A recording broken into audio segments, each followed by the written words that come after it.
Jean-Luc, où en est GEPS Techno aujourd'hui? Parce que vous avez eu un prix il y a très peu de temps.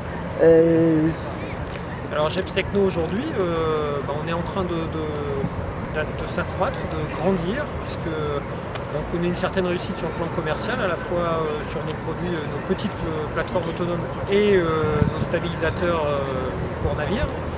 Ensuite, sur l'aspect R&D, on a finalisé la conception de notre prochaine plateforme. Et donc, voilà, on grandit gentiment.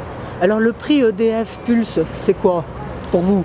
Alors le prix EDF Pulse, c'est une très bonne opportunité d'abord de soumettre notre stratégie à un jury qui était très au fait de ce que c'est que les problèmes énergétiques, et donc de voir reconnaître notre stratégie orientée vers la production décentralisée, c'était une belle satisfaction. Qu'est-ce que ça veut dire production décentralisée pour vos bouées par exemple? Alors quand on parle de production décentralisée, c'est-à-dire qu'on va s'intéresser à des endroits du monde ou à des applications qui utilisent aujourd'hui des diesel générateurs pour faire de l'électricité. En fait, on va aller remplacer le diesel générateur par une source verte qui est la production d'énergie à partir des vagues. Ça veut dire essentiellement pour les zones non interconnectées?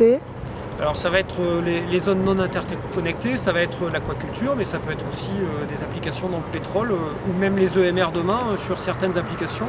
L'application qu'on a présentée à EDF Pulse avec l'appui d'EDF-EN, c'était d'imaginer alimenter en transitoire quand elles en ont besoin les éoliennes avec l'énergie des vagues. Au cas où il n'y ait pas de vent ou une panne Alors, au cas où il y aurait une grosse panne qui ne permettrait pas d'alimenter l'éolienne à partir de la sous-station. La prochaine étape?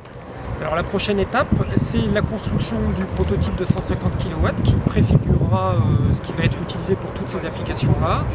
Et cette construction du prototype, on prévoit de la démarrer début d'année prochaine, début 2018, pour une mise à l'eau à l'été, sous réserve qu'on soit capable de réunir les fonds privés, chose à laquelle on s'attelle de manière importante en ce moment. Combien? On cherche 2 millions d'euros. On commence à avoir des touches principalement avec des industriels et quelques investisseurs individuels. Et c'est clair qu'on aimerait bien avoir à cette occasion embarqué un fonds d'investissement d'ici début 2018.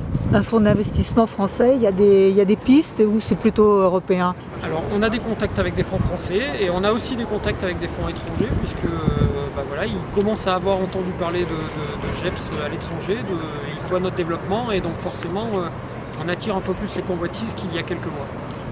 Formidable, merci beaucoup.